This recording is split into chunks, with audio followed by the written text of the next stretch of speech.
Thank you for the opportunity to present our work.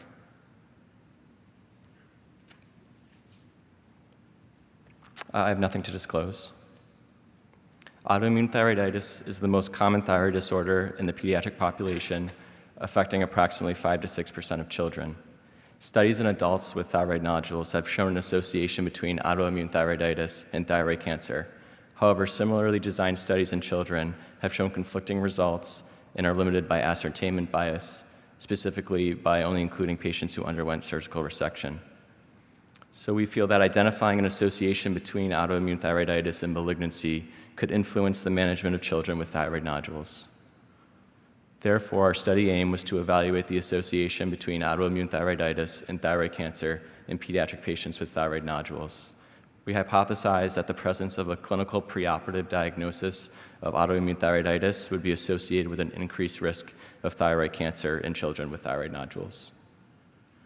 We retrospectively reviewed patients who underwent FNA for thyroid nodules greater or equal to 1 centimeter at a multidisciplinary thyroid center. We excluded patients who had a genetic predisposition for thyroid cancer, as well as those with autonomous nodules.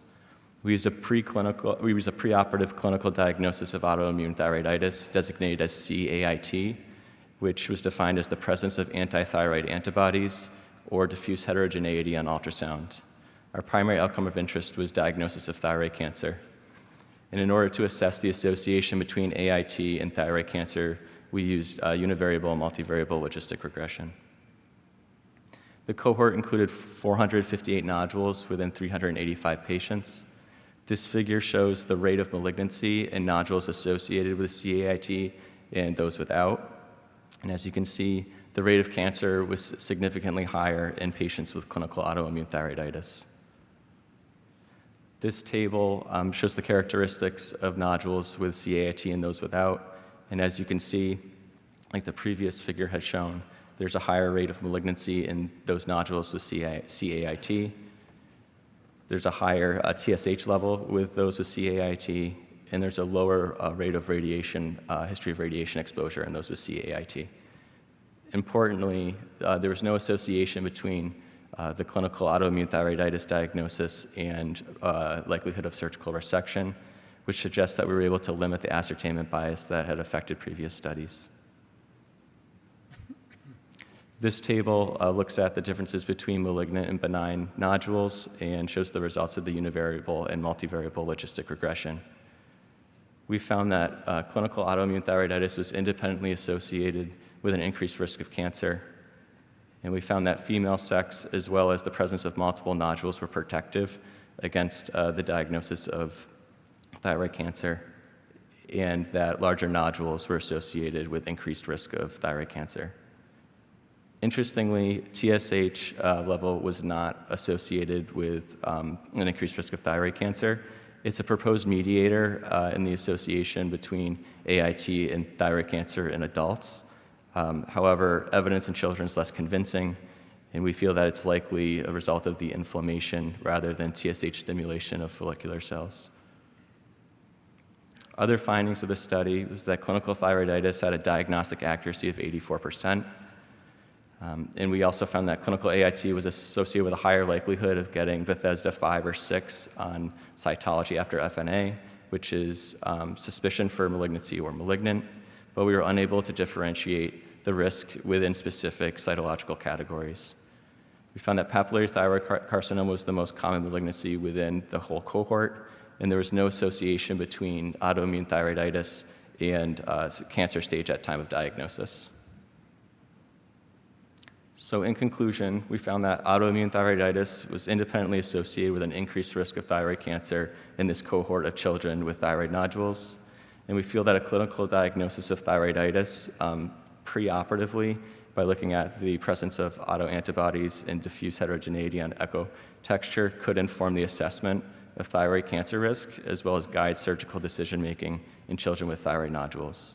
However, we feel there's a need for a larger cohort to assess cancer risk of nodules within specific cytological categories in patients with autoimmune thyroiditis, specifically those with indeterminate cytological groups and those with intermediate cancer risk. So I'd like to thank all my co-authors and welcome any questions.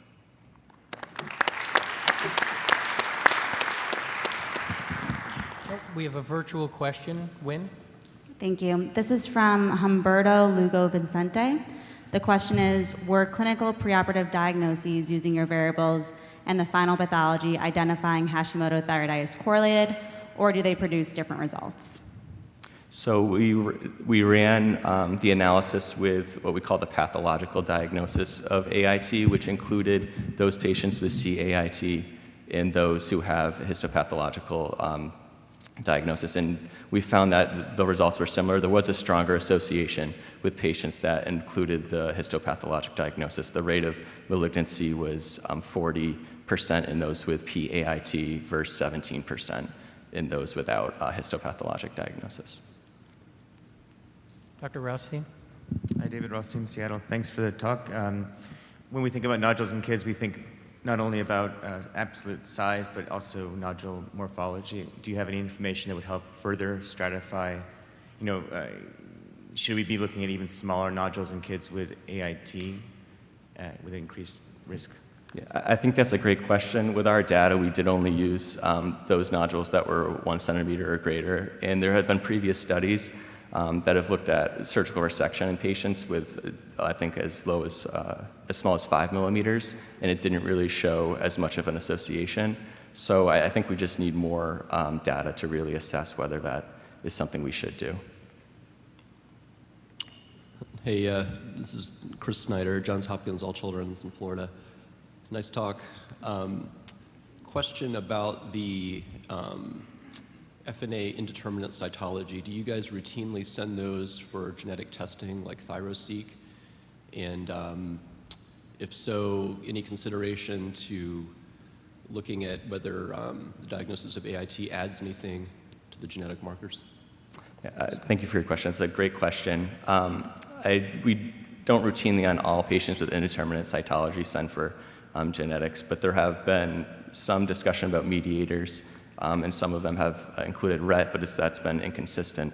But I think it's a great question. I think it is definitely worth looking into. Has this data changed your decision tree at your institution at all, do you think? I think that's a great question again. At this time, it's still new to us, Sure. But I think knowing that the diagnosis of this clinical AIT could lead to closer surveillance as well as maybe earlier surgical intervention. Yeah, that's what I did. Thank you very much.